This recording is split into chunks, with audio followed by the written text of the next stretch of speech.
Y gracias al Señor por su palabra en este momento, que los invito a ir a Santiago, la carta del pastor Santiago, Jacobo, también lo podríamos llamar, capítulo 5, versículos 16 al 18. Santiago capítulo 5, versículo 16 al 18. Voy a estar con la versión Reina Valera en este caso. Me interesa la segunda parte del versículo 16, pero aún así vamos a leer la primera, que dice: confesad vuestras ofensas unos a otros y orad unos por otros, para que seáis sanados. La oración eficaz del justo puede mucho. Elías era hombre sujeto a pasiones, semejante a las nuestras, y oró fervientemente para que no lloviese. Y no llovió sobre la tierra por 3 años y 6 meses. Y otra vez oró, y el cielo dio lluvia, y la tierra produjo su fruto. Acá nos está hablando de Elías. Por supuesto, es un texto que nos está hablando de la oración, pero nos menciona claramente una persona, que lo podríamos ver en el primer libro de Reyes. De hecho, quiero que leamos solamente un poquito de esto para que démosle un poquito de contexto. En primer libro de Reyes, versículo 16, si vamos a nuestras Biblias, en el primer libro de Reyes, en el capítulo 16, en el versículo 29 al 34 vamos a ver algo de lo que era el contexto de lo que estaba pasando acá. ¿Cuál era el ambiente donde estaba este hombre Elías? Por supuesto, esto fue hace muchos siglos antes de Cristo. Y acá vemos que dice en el versículo 16, versículo 29. Comenzó a reinar Acab, hijo de Omri, sobre Israel el año 38 de Asa, rey de Judá.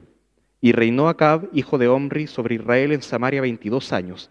Y Acab, hijo de Omri, hizo lo malo ante los ojos de Jehová, más que todos los reyes los que reinaron antes de él. Porque le fue ligera cosa andar en los pecados de Jeroboam, hijo de Nabat, y tomó por mujer a Jezabel, hija de Etbaal, rey de los Sidonios, y fue y sirvió a Baal, y por supuesto no a Dios, sino que a Baal lo adoró. E hizo altar a Baal en el templo de Baal. Hay un énfasis ahí en que este no es Jehová, este es Baal, que él edificó en Samaria. Hizo también Acab una imagen de acera, haciendo así Acab, recordemos, el que estaba reinando, más que todos los reyes de Israel que reinaron antes que él, para provocar, ¿qué cosa? La ira de Jehová, Dios de Israel. Dejémoslo hasta ahí. Este hombre, Elías, está observando esto, está viendo todo esto, quizá en primera fila, y está viendo cómo esta corrupción comienza a invadir a cada persona, pero también el pecado es algo tan fuerte que puede, más que invadir a una persona, invadir a una nación entera, a un pueblo entero. Y es precisamente lo que está pasando acá. El pueblo, quizás influenciados tremendamente por una persona, pero aún así es el poder no de esa persona, sino que el poder del pecado, era una persona más, ese Acab. Pero aún así, el pecado tiene esa capacidad de hacer que las personas abandonen a Dios y se incendia, no, hoy ando, encienda, ahí, se me lengua la traba, encienda la ira de Dios. Entonces, miren, Elías reacciona a esto, pero no reacciona antojadizamente. Porque esto es malo, porque yo creo que está mal. No, si vamos a Deuteronomio, capítulo 11, versículo 16, dice así: acá está la ley de Dios para el pueblo de Israel. Y esto es lo que Dios le estaba diciendo por medio de Moisés a su pueblo. Guárdense, guardaos pues que vuestro corazón no se infatúe y os apartéis, acá no menciona Baal, pero ya es el ejemplo claro, y sirváis a dioses ajenos. Y era lo mismo que estaba pasando acá, lo que estaba viendo Elías. Y os inclinéis a ellos y se encienda el furor de Jehová sobre vosotros y cierre los cielos y no haya lluvia. Esto es clave. Y no haya lluvia ni la tierra de su fruto y perezcáis pronto de la buena tierra que os da Jehová. Entonces Elías conocía lo que decía Deuteronomio capítulo 11, versículo 16. Lo entendía, lo conocía, no era nuevo. Entonces sabía si el pueblo estaba en pecado, podía pasar esto. Y de hecho, la voluntad de Dios era que si el pueblo caía en pecado, ¿qué tenía que pasar? Eso, precisamente, era la consecuencia. Entonces, Elías cuando ora pidiendo sequía, que uno puede decir, ¿cómo es que Elías estaba orando para que no llueva? Es orando en base a la palabra. Entonces, si volvemos ahora al primer libro de Reyes, capítulo 17, ahora, estábamos en el 16 viendo el contexto, lo que estaba viendo Elías al rey Acab haciendo todo eso, versículo 1. Entonces Elías Tisbita, que era de los moradores de Galaad, dijo a Acab, vive Jehová, Dios de Israel, en cuya presencia estoy, que no habrá lluvia ni rocío en estos años, sino por mi palabra.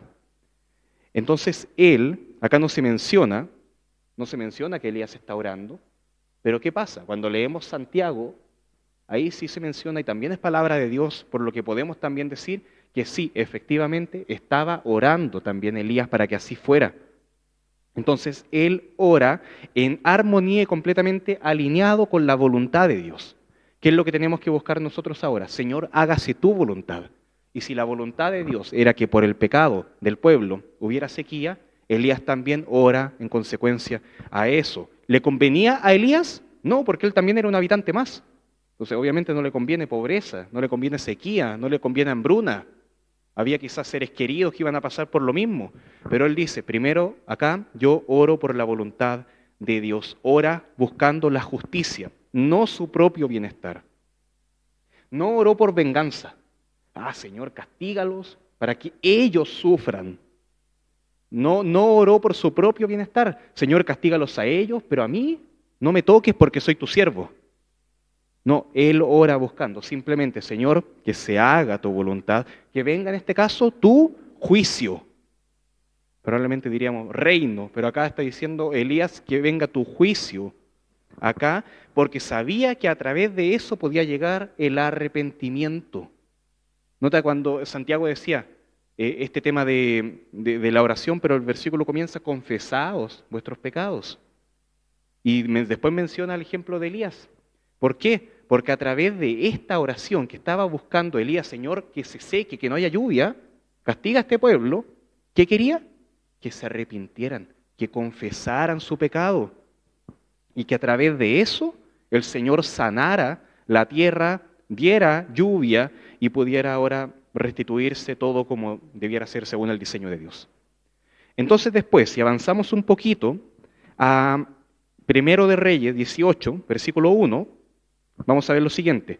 Pasado muchos días después, vino palabra de Jehová a Elías, y acá está hablando específicamente a Elías. No es que Elías está leyendo lo que se escribió siglos atrás por Moisés. Acá está Dios con Elías, revelación, se está revelando, le está hablando y le está diciendo esto en el tercer año, diciendo, ve y muéstrate a Acab y yo haré llover sobre la faz de la tierra. Y en el versículo 42,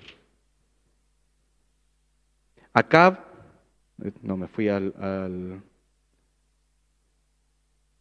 sí, ahí está.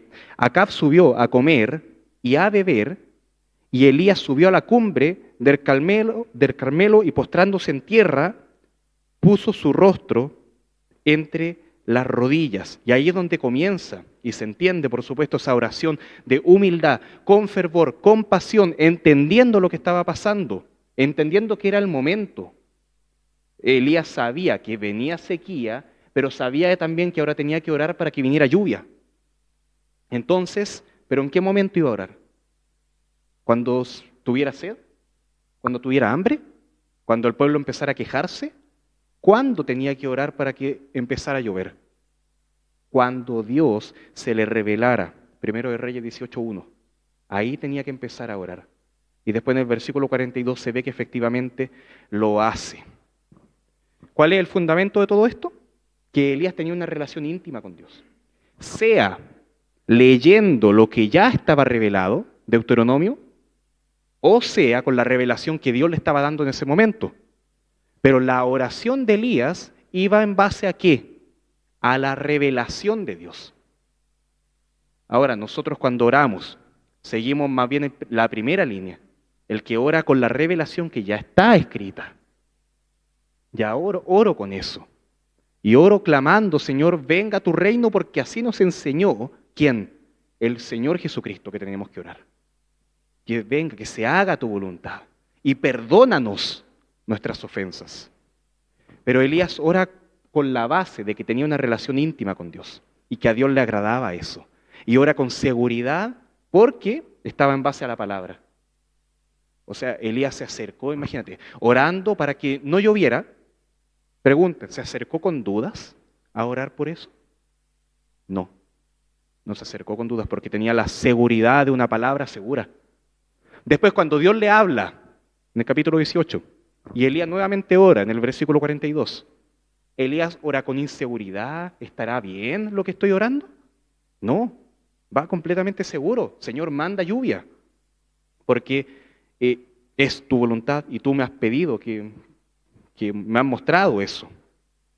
Entonces nosotros, claro, tenemos que también buscar esa oración. Si vamos al libro de la carta de Pablo a los Romanos, en el capítulo 8, versículo 26, nos vamos a dar cuenta que a veces nosotros no sabemos cómo orar. A veces nosotros nos vemos complicados, pero el Espíritu Santo nos ayuda ahí en nuestra debilidad. Pues ¿qué hemos de pedir como conviene? Dice el texto, no lo sabemos, pero el Espíritu mismo intercede por nosotros con gemidos indecibles. Ya no es una voz que viene de afuera, ahora es el Espíritu que está en nosotros y eso lo cambia todo. No necesitamos una voz audible. ¿Por qué? Porque Dios está acá, el Espíritu Santo está acá. No tienes que estar buscando revelación, ni que te llegó, no sé, un enviado del cielo, ni que tuviste este sueño especial. El Espíritu Santo está todo el tiempo guiándonos en la oración. Somos pecadores, somos débiles, pero tenemos a este Espíritu que nos guía ¿a qué? A orar para que la justicia de Dios se manifieste. Y también la misericordia de Dios se manifieste. Entonces, algunas preguntas. Estamos buscando, y ahora como iglesia, ¿estamos buscando ser justos ante Dios o pedir simplemente lo que nos desea, lo que nos pasa hoy día? ¿Qué tenemos que buscar? ¿Conocemos la palabra de Dios lo suficiente como para orar con seguridad de que la voluntad de Dios es lo que estamos orando? Ahora eso quizás nos puede llevar a orar con miedo, pero cuando no sabemos, porque quizás no hemos leído tanto la palabra, no llevamos tanto tiempo en la fe, en el Evangelio, y decimos, oye, entonces me da miedo orar, porque me puedo equivocar. Primeramente, la gracia del Señor está ahí. Y aunque nos equivoquemos, el Señor nos puede aún así seguir enseñando. Pero cuando no sabemos, reconocemos eso. Y el Señor ahí nos puede ayudar nuevamente con su Espíritu Santo para que lo que llegue arriba sea lo que a Dios le agrade. Y a veces también considera esto, ¿estamos dispuestos a esperar en la oración el tiempo que tenemos que esperar? 3 años y medio tuvo que pasar de sequía. Y en ese momento recién Elías comienza a orar. Es tremendo. Yo no podría decirle, hermano, en este momento tú no ores, ahora sí, a partir de julio, ahí sí puedes orar. No, no puedo hacer eso. No puedo hacer eso. Pero aún así, podemos buscar en la palabra los tiempos y ser entendidos ahora de estos tiempos. Pero sobre todo, ¿qué es lo que está buscando la oración tuya? ¿Está buscando tu comodidad? ¿Está buscando que estés bien? ¿Que no pases la hambruna que quizás podría estar pasando acá al pueblo? Ojo que Elías oró sabiendo eso, sabiendo que le iban a sonar las tripitas, y aún así ora diciendo, Señor, que no llueva. Y le iba a afectar a él, porque no estaba buscando su comodidad cuando estaba orando, estaba buscando la gloria de Dios y que a través de esa sequía el pueblo se arrepintiera. Es tremendo. Yo tengo mucho que aprender en esto, pero lo bueno que no estoy solo, nos podemos ayudar los unos a los otros orando en todo momento. buscando siempre la fidelidad de Dios y no la incertidumbre de orar sin saber si lo que estoy orando es conforme a la palabra o no. No, oro con la seguridad de que mi Dios es fiel. Y a veces tenemos que entender esto. Cuando oramos, no estamos buscando que la justicia de Dios cambie o que el mismo Dios cambie, sino que a veces lo que tenemos que orar y considerar, no digo a veces, digo siempre, es que nosotros cambiemos, que nosotros entendamos mejor la justicia, que amemos la justicia de Dios, de forma tal que nos gocemos en ella y podamos ahora orar conforme a eso, diciendo, Señor, tu justicia primero, tu reino primero, tu persona primero. Que el Señor nos ayude a que ese sea nuestro sentir. Un sentir de que quiero, Señor, no yo, sino tú. De no se trata de mí, se trata de ti. De Cristo primero. Un sentido de tengo que menguar, hacerme pequeño, para que Jesucristo sea grande, para que el Padre sea grande, para que el Espíritu brille y obre poderosamente en nosotros. Entonces esto es lo que podemos aprender de esta oración que se menciona en Santiago. Se menciona en Santiago esta oración del justo, que puede mucho, pero no se trata tanto de mover a Dios, sino que se trata de que nuestro corazón sea movido por Dios. Y esa es la obra más milagrosa. Se pueden mover montes, pero que un corazón duro, endurecido, pase a ser un corazón arrepentido y un corazón blando dispuesto a adorar, eso solamente lo puede hacer Dios. Entonces oramos para que eso pase. Y para que en este mundo que estamos, que no, quizás no es primero de Reyes 16 con el rey Acab, quizás no es es nuestro Chile del 2025, pero también oramos para que este Chile del 2025 se vea afectado por Dios y responda como tiene que responder ante eso. Le voy a pedir a